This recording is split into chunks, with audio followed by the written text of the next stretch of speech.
give a silly title. I wanted to throw a fun title. It just popped into my head. And I said, that's silly. I want to make a video title called Dudes and Doofuses, What Do You Do? Or was it How Do You Do? It was one of those two. I might change it to How. Like, you know, as a, it's like a greetings and salutations more than an inquiry. You know? When you say hi, how are you? It's a question at the end. Right? As part of the hello. But anyway, hello, how are you? Oh, excuse me.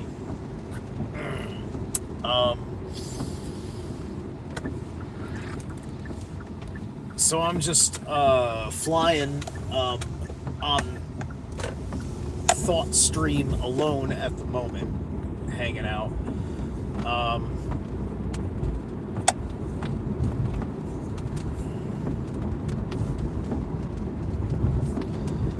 And kind of wondering, as things move forward, what I notice is you've got a handful of major linchpin issues, and I think these linchpin issues are kind of like the holdovers of, hang on a second. There we go.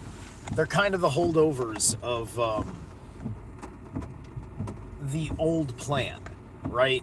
Everything that they're doing with data centers and everything else.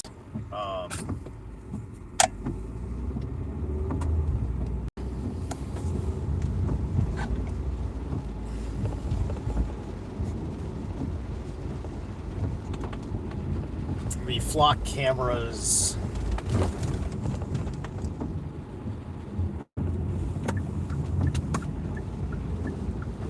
And some other things on the on the horizon. But if you isolate all of those things,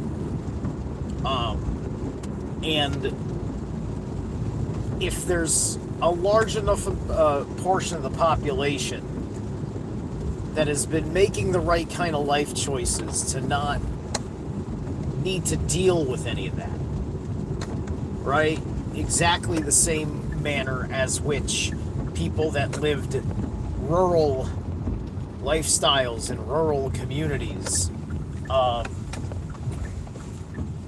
had almost no personal enforcement of COVID parameters, for instance, right? It plays out, unfortunately, the same way, right? And people that tested the boundaries of freedom in that time are the people that understand that the best, right?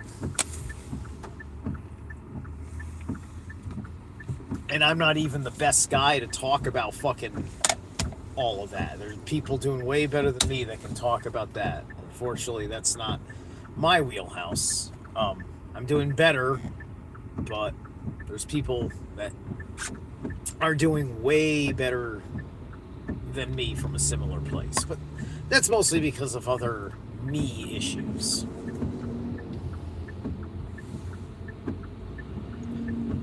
Hey, what's up, Lux Intense Brisate? Is that your name? Lux Intense Brisate? Sure. Hey, how's it going? Borowski. So anyway, here's my point.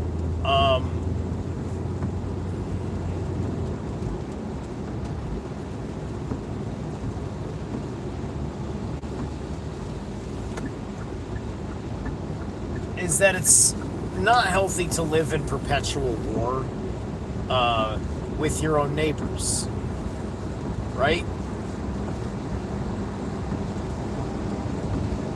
And so we're coming into a kind of community now where we've got all this surveillance, but have but we're still we're like losing a snitch culture, if you will, and only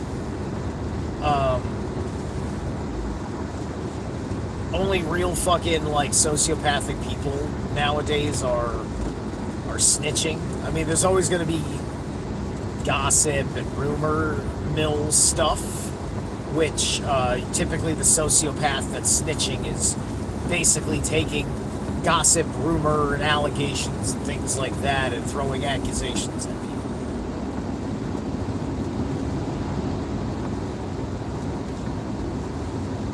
Okay.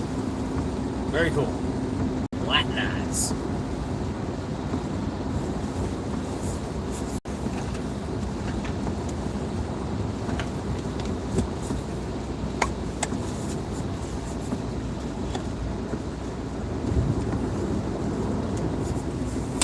So,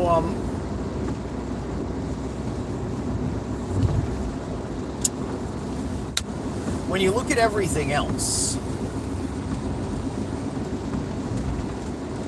this war has been so intense, you haven't heard an uproar about the ongoing ICE operations. They've overshadowed the ICE operations. And although there's still that issue going on domestically in front of people, it doesn't get the heavy circulation of national press.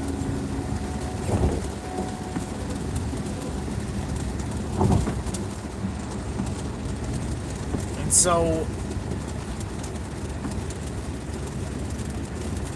if you think that all of that is just politics, you're insane, because if everything is always just politics, then we don't know what the meaning of politics is. Because politics isn't completely illegitimate. As an anarchist, I've always phrased it as the manner in which a nation organizes its affairs. That's going to emerge whether you establish government or not, right? So, because that's just human beings establishing hierarchy for tasks at hand, because because we get things done as a team if there's a leader of the team, and then these are temporary things, and that is why we call them things.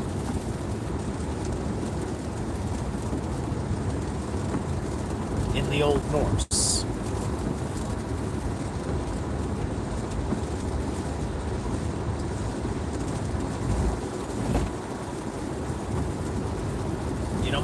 My view on Congress is the same as my view on abortion. They should almost never happen, except when necessary.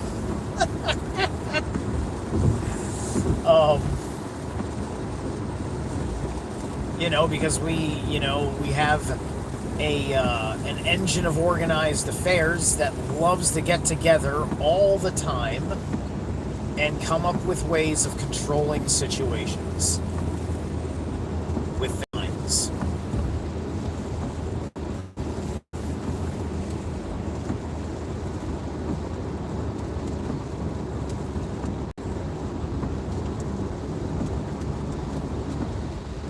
It's from John. Yes, I know. Everybody loves John because John's the one that gets really interesting and is all very love, spiritual centered. There are 4 gospels for a reason, right? They're giving you this 4-way prismatic look at the events of the ministry. It's not even about Jesus' life. If it was about Jesus' life, they tell you about how like all the stuff he did with his friends that had nothing to do with his mission. It's just like you don't know what happened when Jesus was done preaching at his buddy John in the ministry and was just talking to his buddy John about the fucking birds and the bees. Right? And so, because you've never gotten the layman's living the life conversation talking about, like, fishing or something, and how much you, how lovely you thought the ladies were in Nineveh, or whatever,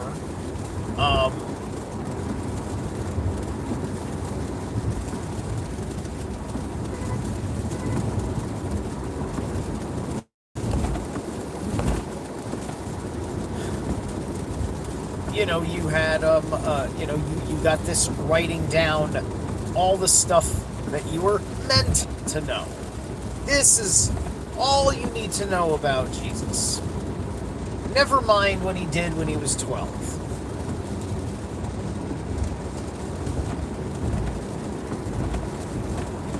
And they won't tell you the real reasons why they won't put it in there. Right? And honestly, I think that there's a lot of literary reasons, because I don't think it was one thing. Right? Like, I read the Book of Enoch, and I'm like, okay, the prose of the Book of Enoch are not like any of the other prose in the first 5 books, in the Torah, because, Enoch is an antediluvian character. His story takes place pre-flood, because it's about the forthcoming flood. Right? So it's an old story. The story is old. It means to place itself historically in the prehistoric times.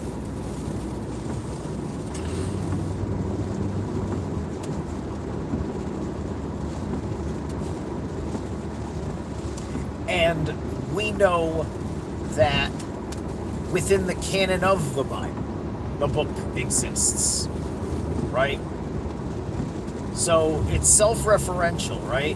You see, I think that the Bible is kind of more AI, open source. It's like I think that it was a very strictly ruled form of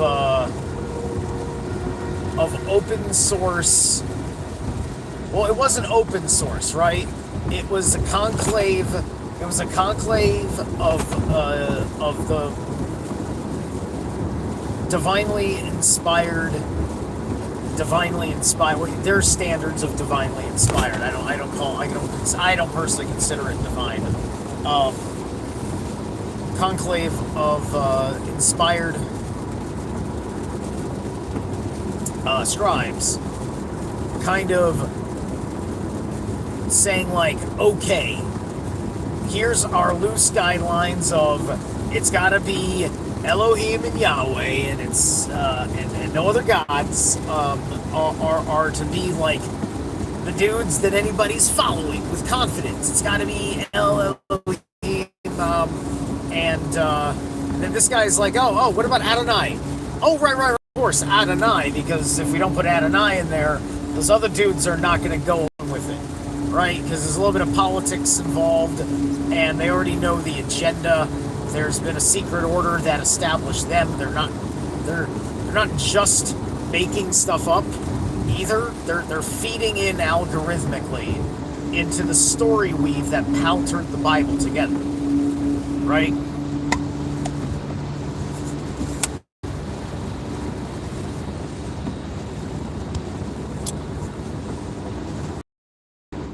And this was coming from a mind that wanted to confound you about what was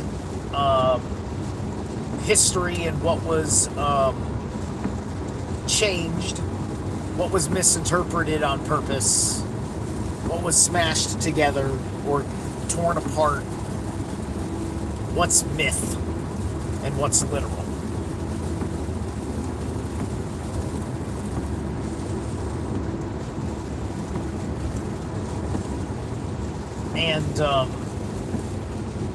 And it informs this thing that is amorphous in the Judeo-Islamic Christian diaspora, the entire Abrahamic diaspora, right?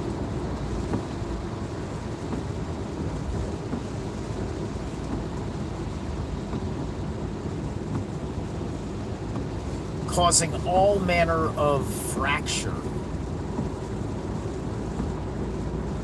within ideological agreements, which is partially excused as some sort of freedom of thought, but it's really much more of a false binary mind game to keep you entertained in a box of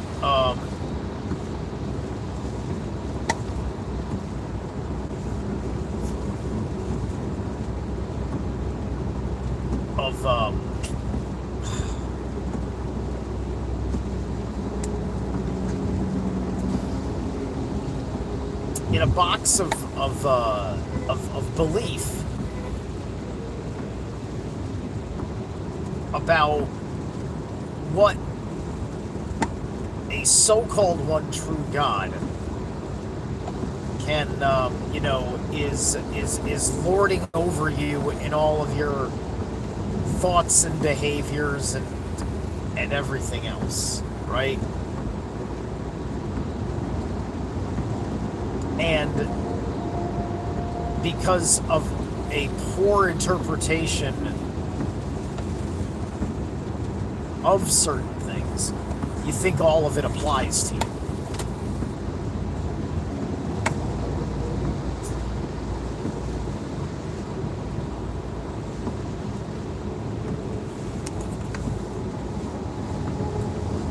People have a responsibility to prove every single day that they can understand right and wrong without the Bible, right? Like, they don't want to hear a non-Abrahamic source on the right being somebody's foundational moral code, and that it's close enough because it's within natural law that it that it takes away the exclusivity of biblical morality, right? The baseline moral premise that comes from abandoning the principle of, wow, look at how many people need to die by the sword according to the Lord. And where the fuck this sword dying is coming from.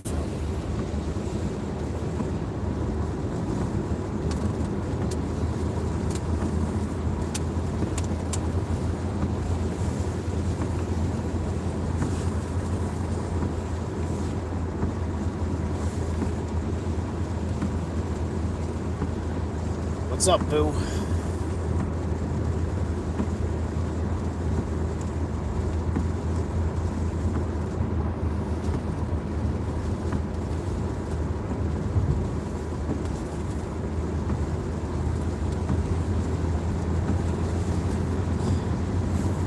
So,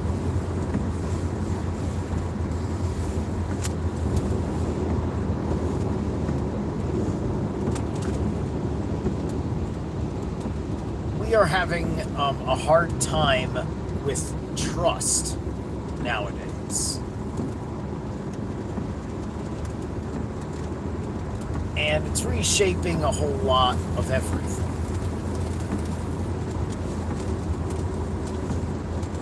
Right? It's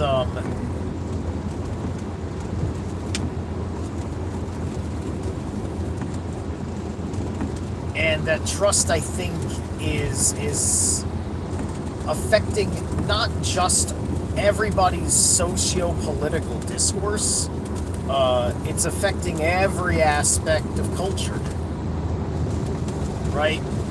It's reached critical mass. There's a great deal of acceptance coming in of the new way, and some of it needs to be pushed back upon because there's a lot of people that think that their thing is going to be the new way. I don't even think my thing is going to be the new way, okay? That's okay with me. But who it's not going to be okay with are these Deus Vult motherfuckers, right? They're, they're going to be they're going to be crusading, and they may rationalize themselves into being my enemy. And thus the pushback is necessary, because we must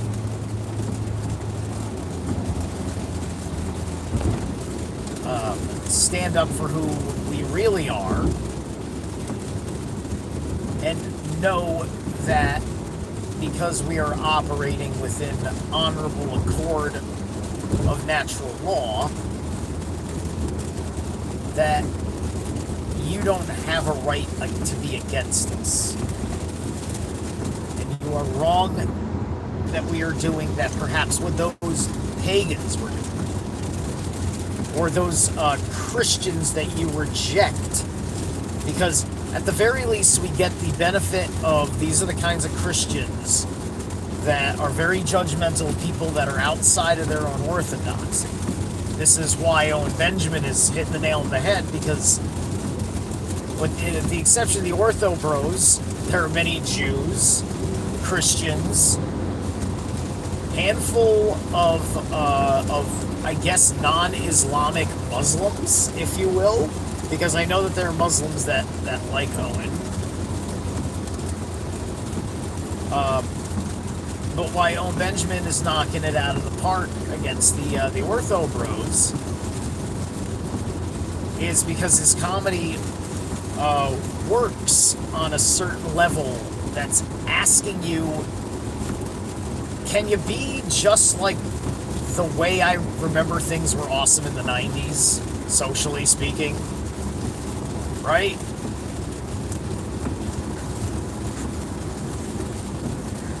We had the 90s, and then everything we had developed from the 90s through that 20-odd year period that were the healthy and good things within it. Things like finding equality by being able to call each other by our racial slurs and laugh about it, etc., etc., etc. This was an understanding with Gen X that was working, and they fucking destroyed it. They destroyed it. I can't tell you how many fucking black dudes I've made laugh at the job site because I've built rapport and trust, and then I can say fucking the hard N-word in exactly the right way, and we're all fucking laughing.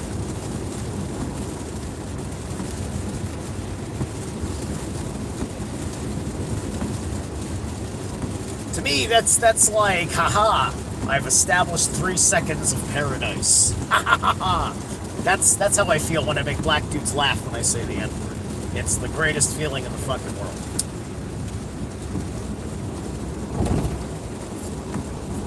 Nothing beats it. Nothing fucking beats it. Especially in America.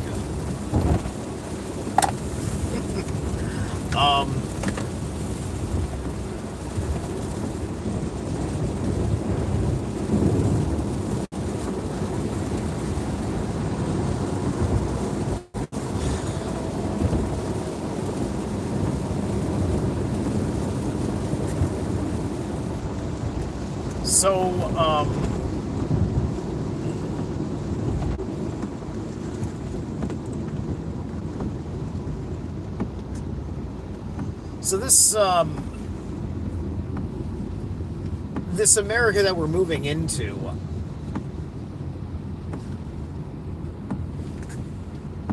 I think with everything, like what happened to Dr. Fauci this week was the beginning of divine retribution, right? Because even if nothing bad happens, people having realistic conversations moving forward are going to say one thing or the other. There's a lot of issues at hand, and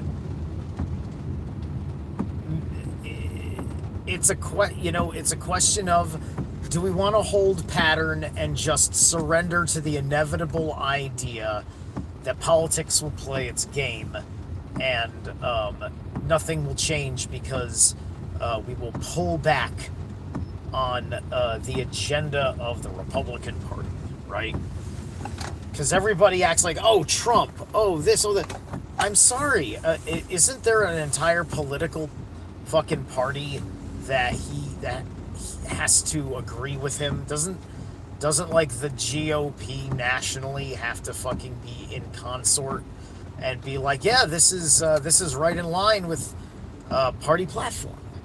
I mean, yeah, you know, as the president, you're quote leading the party as your, you know, whoever the highest, you know, ranking popular Democrat is or whatever is running that party or whatever. But that's all in service to the platform, the agreement that is like you can go to these parties' websites and read off like the idea of their thing, their mission statement in effect, right? And so it's a question of how much authentic amendment to your party's own values do you have, right? It took a long time for the Republican Party to be like, wait a minute, why is the Republican Party so pro-weed? What? Oh. Oh, they finally got the memo? Oh, they got the memo. That's fucking fantastic. Hey, yeah, the free market. What do you know? But anyway,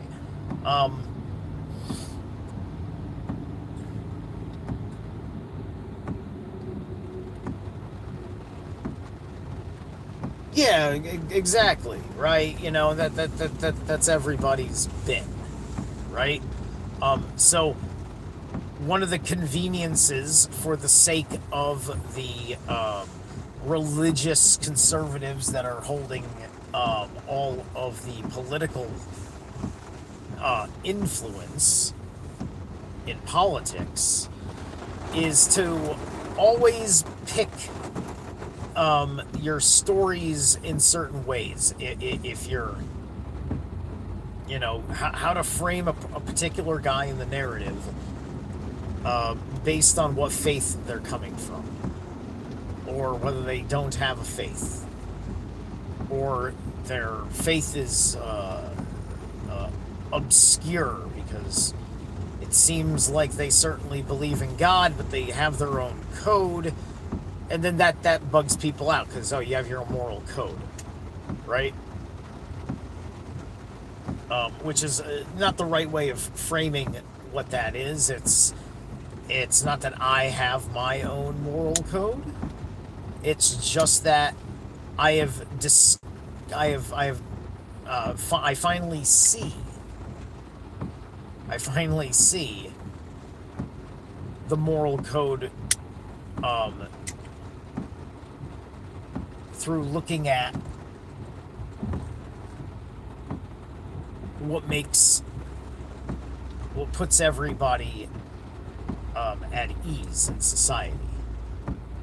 What people feel is an acceptable terms of conduct amongst ourselves in society, in which things can de-escalate. In the ideas of things where there is no reason to covet another person's things. So on and so forth.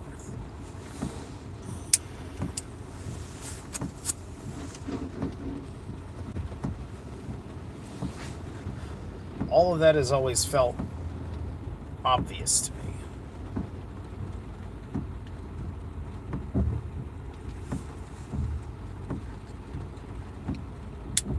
You know, the first time you read the Ten Commandments, you're just like, okay, well, at least 8 of these make perfect sense.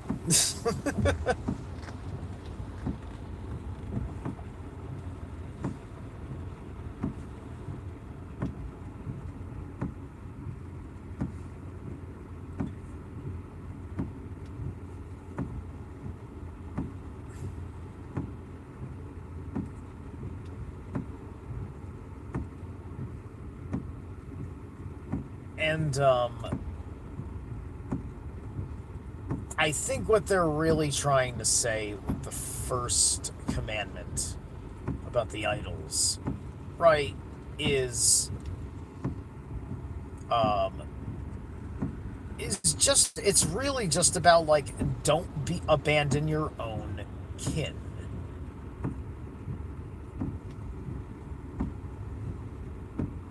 right?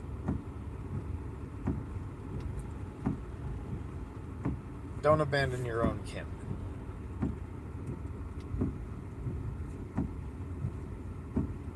So, in all authenticity, you can understand that in a way that is what everybody is trying to do by and large.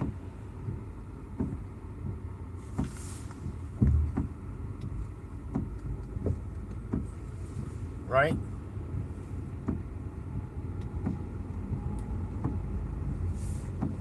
And so, ultimately, I'm not trying to be henotheistic, but when I look at somebody who is outside of their soul code genetics with what they've ornamented themselves on, I'd be like,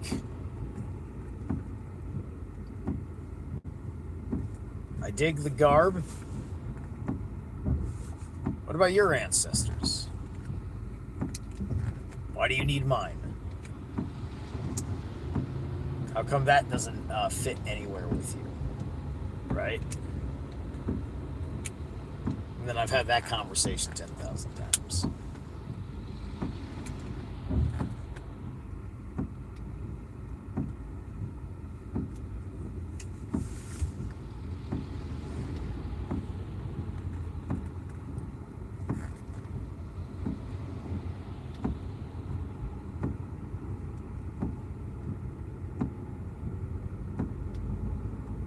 So,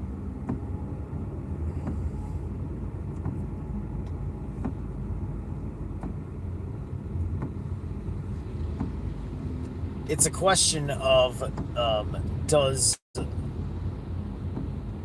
something in the narrative take things out, right? You know, it's just like if I want to see things work, like the ortho bro influence in the conservative movement's gonna have to tone the fuck down, right? It's gonna need to have the pushback on its ideas, right? Its ideas that run astray from the other manner in which things can express themselves. I mean, like, if any of these fucking guys are just, are not so fucking serious where they are gonna fucking just declare war on every motherfucking non-believer. That's a direct non-starter for fucking me.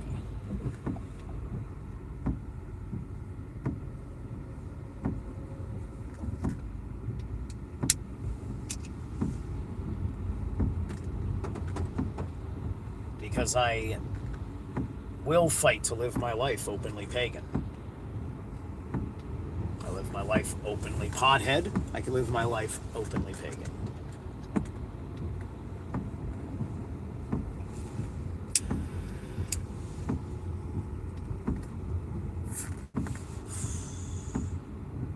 And 99% of it is just your personal ability to explain yourself. And to not complain about the fact that you have to explain yourself because you're introducing something weird into society, and have the self-awareness to appreciate how weird it is for other people. And know how to not be afraid of them. It's several things that come together, right? Has a lot to do with understanding that,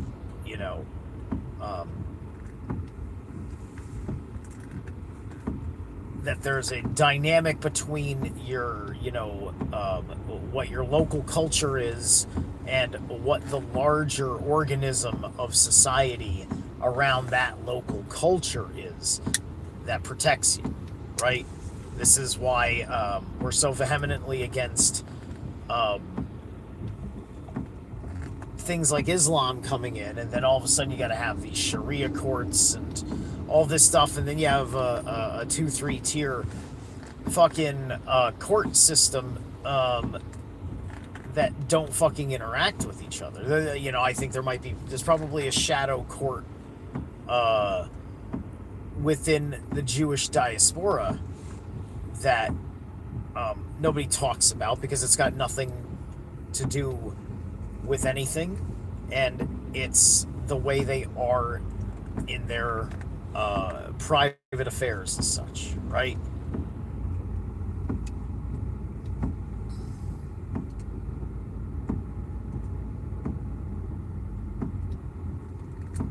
And our feelings about strange things that people do and all this stuff.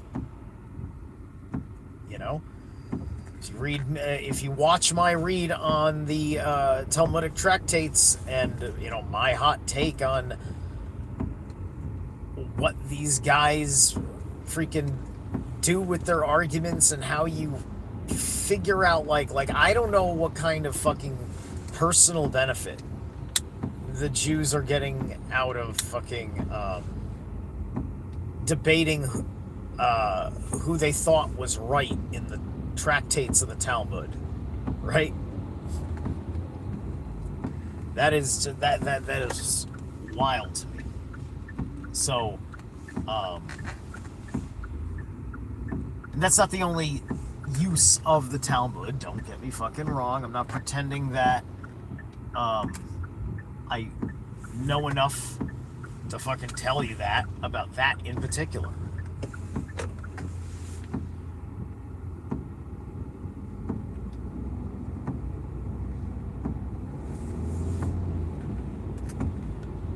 Oh, whoa. What the hell happened to you? Holy shit. Somebody went flying. I don't know how the hell. That car went like all the way over the fucking curb. Not over the curb, over the service lane, over all the grass, into like the ditch going down, and its ass is sticking. Wow. Did he not? His brakes didn't work? He must have been going too fast. He might have slid across the dirt and grass because it was wet. It's probably because it was wet. Holy shit.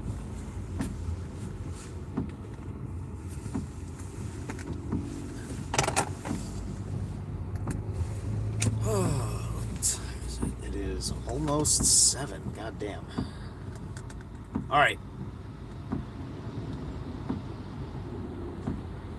Okay, I think I'm going to catch you guys later. I've got a... what is that? Wow, I'm at exit 18. Damn, there's been some heavy traffic. All right. No, I still got a long ways to go, but I think I'm done.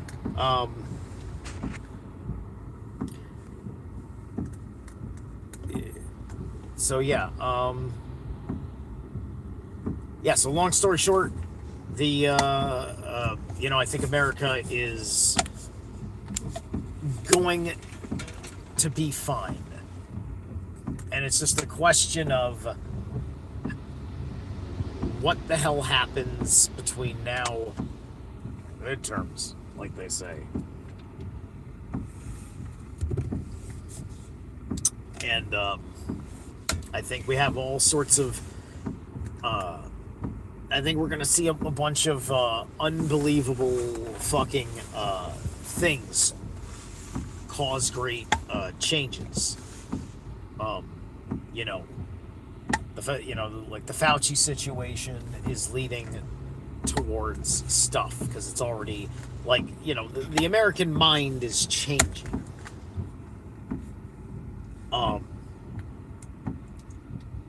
Don't forget the fight against the election fraud, right? If all the meaningful things can be done by election day,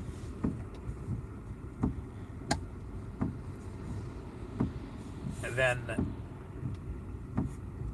we can either do a catch 'em red-handed, or it goes off without a hitch.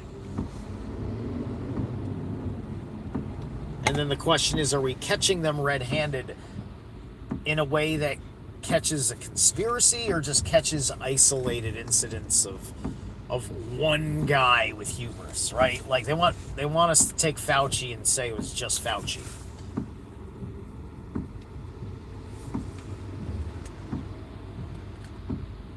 And Fauci is taking the fall for an answer of who's responsible under government for what has happened. But there's also dealing with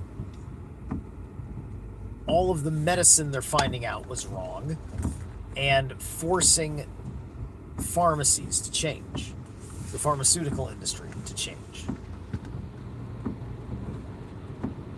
So that might be coming, right? The same people that are mocking RFK Jr. are the same people that are defending Dr. Fauci right now. And not that makes me that happy with RFK, because we need to push back on this glyphosate thing in particular. But anyway, things keep moving forward, and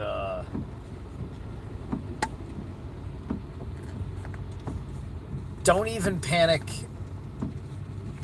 if people that you don't like win. Don't even fucking, like, the spirit that pushed back in 2020, that spirit's not ever going to die. That spirit has a long fucking memory of a lot of people, and it's part of the reason why we are here today. So, and I think that means that it literally changes everything, which is why I can't play on the script. Everybody wants to play on a certain kind of script about a thing. They just want to play that script. They don't want to be right. They just want to be on the side of the victim, and that's the only way that things are right, and that's sacrifices the future.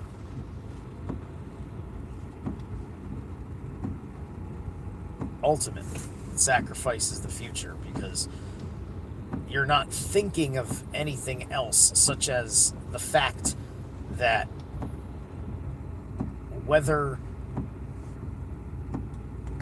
you're on the receiving end of evil or not, if you're a grown person with your own agency, making your own decisions, and you can't appreciate the situation happening around you,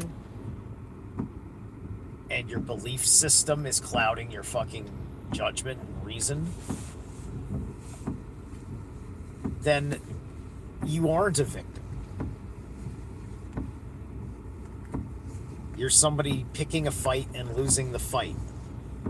And nobody that ever picked a fight was ever called a victim, which is why they lie to you about who's picking the fight. The Ottoman Empire picked a fight in World War I and they lost. They didn't have to get involved. They literally were not involved. They had to get them involved. They had to manipulate them through the corruption of the Young Turks.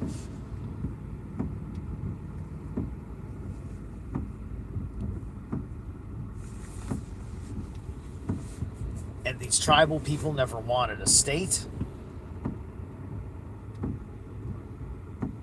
And now they only want a state because everybody else has a state now. Because they don't live in an empire where they can just have a territory protected by empire. Because they had no agency over Palestine. They were just subjects of the Ottomans. Then they became subjects of the British. They don't have a fucking claim, and they don't have, they're not carrying any kind of professional tradition with them. They don't know how to do anything other than what they do tribally. They barely got their shit together and saying, let's build a building. Right? They can barely agree on building a building. You know, and so they have some buildings. They have some markets, you know, they got streets. Maybe a few people have cars or whatever, right? So, I mean, they're trying, sort of. But Israel is not stopping them from having peaceful civil gatherings.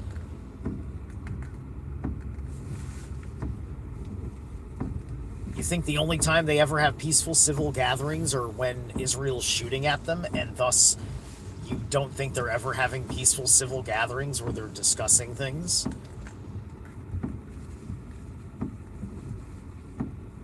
Or are they not discussing anything of merit?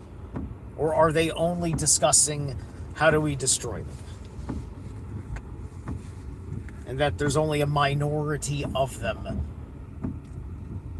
that are actually trying to make peace with them.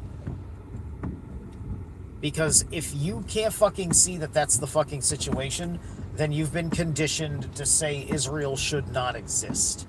And you'll use any conspiratorial narrative and any ideological leniency that that allows you to believe that that's an acceptable term. And I am saying this as one who knows about the existence of the cult of Baal Lilith and the Draco-Sumerian Draconian Empire. I said Draco twice, but give me a break. I'm being stretched over a long period of nonsense on my commute to work here. All right, I better call the boss now and let him know. All right, peace out.